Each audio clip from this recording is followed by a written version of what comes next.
Hi guys, good afternoon and welcome to Gradeup. My name is Harshmeet Singh and I welcome you all to this extremely important session on YouTube where I will be discussing with you some extremely important and relevant questions from Indian polity if you are preparing for the IAS 2021 Prelims examination.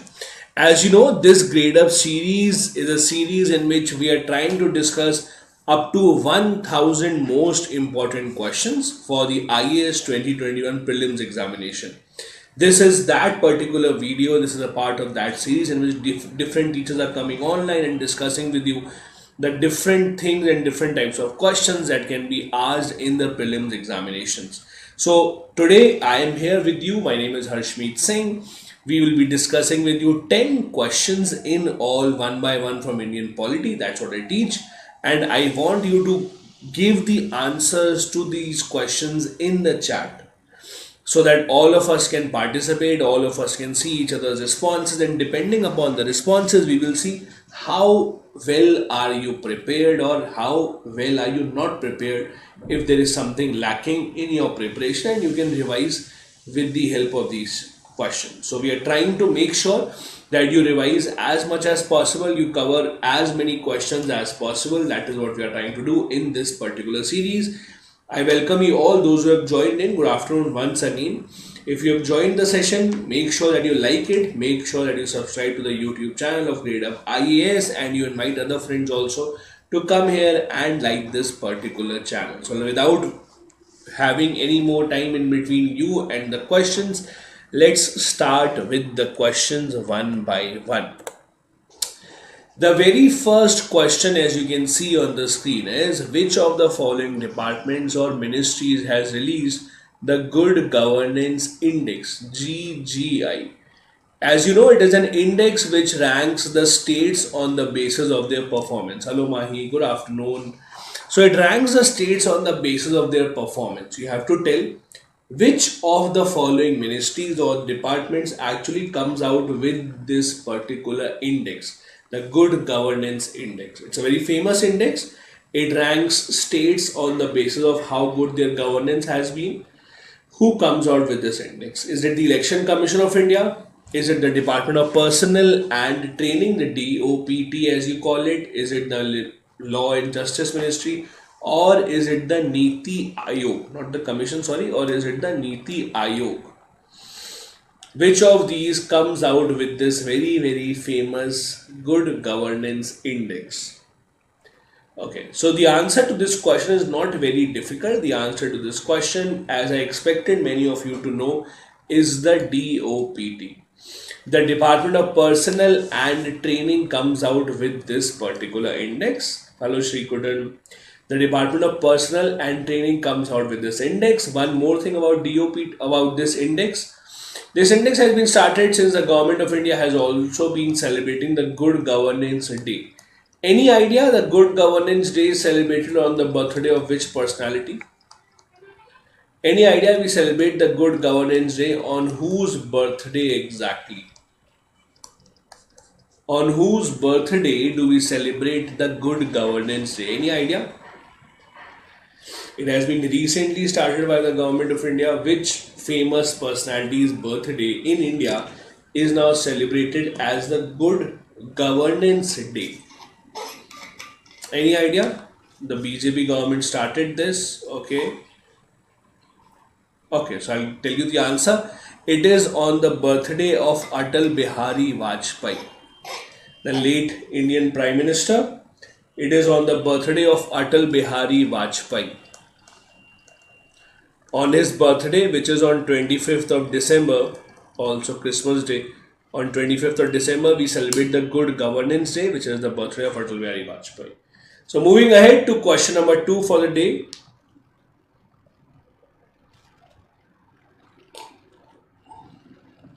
This is question number 2.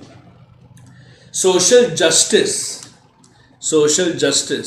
has been described as objective in which parts of the India's constitution? In which of the following parts of Indian constitution do you read about social justice? Is it preamble and the duties? Is it preamble and the directive principles, preamble and fundamental rights, or fundamental rights and directive principles? The options are right in front of you. This is an interesting question that has been asked in the examination multiple times. It has been asked in the prelims in previous years. So I hope that you would know the answer. We discuss in our classroom whenever we discuss about the directive principles, preamble, all these kind of things. Not a very difficult question to answer, maybe confusing for some, but not a very difficult question to answer. The answer to this question is D, the preamble and the directive principles. The directive principles of the state policy say that if government follows these, there will be social justice in the country. Second, the preamble talks about three types of justice. Preamble talks about social justice, about political justice, and about economic justice. So about the social justice, it is a preamble and a directive principle that talks about. So it is D that is the correct answer here. The preamble and the directive principles of the state policy. Okay. Moving ahead to the next question. Question number 3. Which of the following leaders moved objective resolution on 13th of December 1946 in Constituent Assembly? Easy question. I expect many of you to know the answer. On 13th of December 1946, which of these following people moved the objective resolution? Let me give you some additional information. This was accepted by the Assembly and passed on 22nd Jan 1947, and then it was later called the Preamble of the Constitution. So the Preamble of the Constitution was actually, in very simple terms, the objective resolution. After being passed, objective resolution was cut short. In short form, it was called the Preamble. The answer to this question, as many of you would know, is Jawahar Lal Nehru. India's Prime Minister J.L. Nehru, he was the one who introduced the objective resolution, and it was discussed and then passed on 22nd Jan 1947, and then it was cut short, it was converted into the Preamble. So good job, those who have answered it. Moving on to question number 4 now. A very recent occurrence. The 104th Amendment Act of the Constitution is related to which of the following? Is it extending the reservation for SC and ST in Lok Sabha and assemblies? Is it for providing 10% reservation to EWS? Is it for giving constitutional status to National Commission for Backward Classes? Or is it for introducing the GST? Any idea? I am very sure most of you would know the correct answer. It's not a difficult question to answer. 104th is the last one that has been done. 104th is the last amendment. So we are asking the latest amendment, the last one that has been introduced in the Constitution. So you would know the answer. Okay. Very good, guys. As you know, the answer to this question is A. For 10 more years, reservation for SC and ST has been increased in Lok Sabha and in the state assemblies. Thus, to revise, 101st Amendment is the GST. 102nd Amendment is giving constitutional status to National Commission for Backward Classes. 103rd Amendment is giving 10% EWS reservation. And 104th Amendment is extending the reservation for SC and ST for 10 more years. Remember, reservation for Anglo-Indians has not been increased, but reservation for SC and ST has been extended even further. Moving on to question number 5 now. This is question number 5. This is from part 1 of the Constitution. There are two statements. Number 1, the word federation is nowhere used in the Indian Constitution. And second, in India, no state has a right to secede from the federation. So in India, no state can leave the country. These are the two statements which you have to tell. We read about this in the chapter Union and its territories. One of the first few chapters. This is about part 1 of the Constitution. The first statement, The term federation is nowhere used in the Indian constitution. That is absolutely correct. India is called as a union of states. India is called as a union of states. The word federation is not used anywhere. India is a federal country, that is fine, but the word federation is not used anywhere. India is a union of states. Second statement also is true. The states cannot leave or cannot secede from the federation. The states cannot go out of the country legally. So the correct answer here is C. We had this debate because in US, we saw the US Civil War, the American Civil War, in which some states left the country, said that we can leave the country. That is why in India, Dr. B.R. Ambedkar made sure that in the Constituent Assembly, it was clearly mentioned, the states don't have the right to secede. Next is question number 6. First statement, 95th Amendment Act gave constitutional status to cooperative societies. And second, now the right to form cooperative societies is a fundamental right. Which of these is correct? Statement number 1 or statement number 2? Which of the following is correct? This is one of those constitutional amendments which we don't really read about a lot. We don't really read about the constitutional amendments and the cooperative society. So, but I'm still expecting you to know the answer. Let's see the first statement. The 95th Amendment Act gave the constitutional status to cooperative society. This is wrong. Why? It was a 97th Amendment Act, not the 95th. It was a 97th Amendment Act. So the first statement is wrong. Second, it is now a fundamental right to form cooperative societies. This is absolutely correct. Yes, Shri Kutam, right. This is absolutely correct. So the correct answer here is B2 only. B is the correct answer. Having or forming a cooperative society is now a fundamental right. But it was given in the article or constitutional amendment number 97, not 95. Yes. Question number 7. The expenses of the State Public Service Commission are charged on what? The Consolidated Fund of India, the Consolidated Fund of State, the Contingency Fund of India, or the Contingency Fund of the State. Easy, straightforward question. I hope that you can answer it. See, the salary, etc., or the allowances will never go out from the contingency fund. Contingency fund is for meeting expenses for a very unexpected kind of an expense. If you have a very unexpected expense only, then you will go to the contingency fund. But for normal salary, allowances, expenses, you go to consolidated fund only. For the State Public Service Commission, their expenses are charged on the Consolidated Fund of the state. So it is B, that is the correct answer. It is a Consolidated Fund of the state on which these expenses are charged, not the central government. So B is the correct answer. Good job. Moving on next to question number 8. This is the question number 8. It is about the question R in the parliament.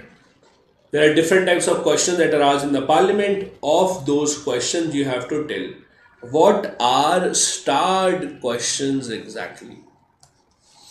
What are starred questions exactly?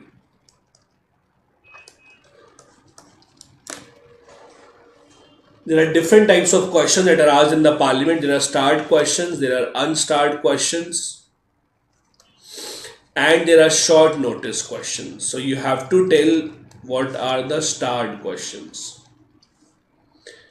See, just to revise, starred questions are the ones where you get oral answer. Unstarred are the ones where you get written answers. Short notice again are the ones where you get answer within 10 days and oral answer. So starred questions are the one, these questions are to be answered orally. Starred questions are the ones which are to be answered orally by the concerned minister. So the correct answer here is B. Those who said B, good job guys. Moving ahead, question number 9, second last question for the quiz today. This question says, with reference to fundamental duties, which of these is correct? Number 1, these were added in the constitution in 1978. Second, Sardar Swaran Singh Committee made the recommendations about these duties. Number 3, they are applicable to both citizens as well as the foreigners. Which of these is correct? Take your time and answer this question.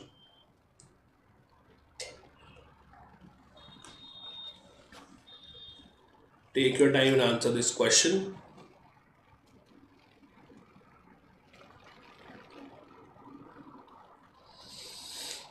With reference to fundamental duties, which of these is correct?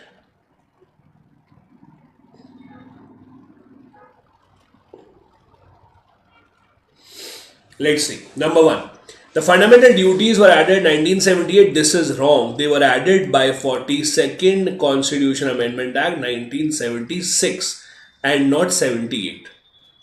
Second statement, the Sardar Swaran Singh Committee gave recommendation. This is correct. They gave recommendations based from the USSR Constitution. On their recommendation, 10 duties were added. They recommended 12, out of them 10 were added. Third, the fundamental duties are applicable to both citizens and foreigners. No, it is only for the citizens of India, not for the foreigners. So the correct answer here is B, 2 only is correct. Okay, it's not a difficult question to answer. B is the correct answer. Moving on to 10th and the last question for the quiz today. Which of the following articles of fundamental rights has been amended for reservation to economic weaker section?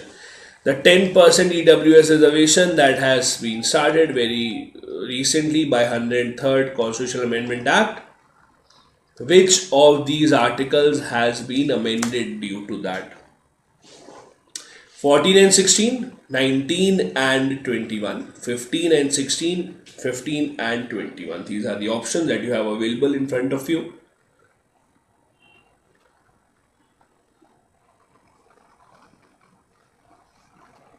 Waiting for your answers.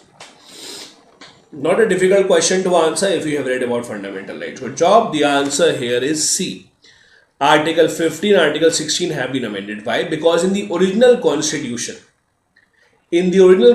government was only allowed to give reservation on the basis of social and educational backwardness. Constitution did not allow the government to give reservation on the basis of economic backwardness. But now on the basis of economic backwardness also, government can give 10% reservation. So answer here is C, 15 and 16. Thank you so much for joining me for the quiz, guys. I hope you learned, I hope you enjoyed, I hope you practiced a lot. Just to remind you, the Gradeup Super subscription service is on its way. If you are preparing for the 2021 IAS examination, there are prelims cum mains courses going on for English and Hindi medium separately. You can call on this number if you have any questions regarding these courses. You can take the Gradeup Super subscription and make sure that you attend a lot of classes. This course by Shri Kutan, this course will have over 350 live GS classes, over 325 notes, 5000 practice questions, additional classes of Yojana, India Yearbook, Kurukshetra, CSAT, etc., over 30 mock tests and over 12 tests for the mains examinations as well. These are the different types of courses. Apart from this, there are about more than 11 structured live courses that you will get under just one single subscription. If you are preparing for IAS 2021 or the EPFO exam, in fact the EPFO exam batch begins today, a new batch, a very important batch. It's an excellent job which you can get just by clearing the prelims and the interview stage. There is no mains exam in the EPFO, so you can join that. There's also an NCERT batch that is going on where you will be taught and how to master class 6th to 12th NCERT books. These are the faculties that will be teaching you each and every subject. This is me, Harshmeet Singh. We have Abhishek Rathore sir, we have Kovar sir, Rohan sir, we have Naman Jain sir, Vasu sir, we have Teja sir, Himani ma'am and Shailendra sir. All of these will be teaching up all these courses. You can either take up a 6-month subscription or a 12-month subscription or a 24-month subscription at very low cost. The 24-month subscription only costs you 27,000 rupees, that is just over 1100 rupees per month.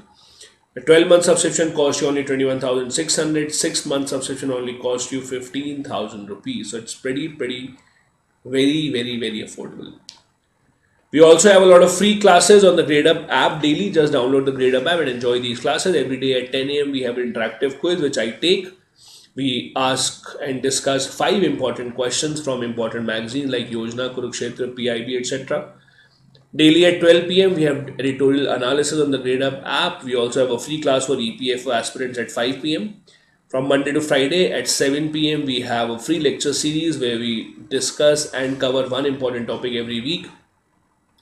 At 8 p.m. also we have a free class for the IAS aspirants, and at 9 p.m. every single day we have a free current affair class for that particular day. Thank you so much for watching the video, guys. I hope you enjoyed it. I hope you learned a lot. Please subscribe to the Gradeup Super subscription and we'll see each other in my classes. I also want to see you at 10 a.m. every day on the Gradeup app where we discuss 5 questions every day for important magazines. Thank you so much for watching, guys. Have a very, very good day ahead. Bye-bye.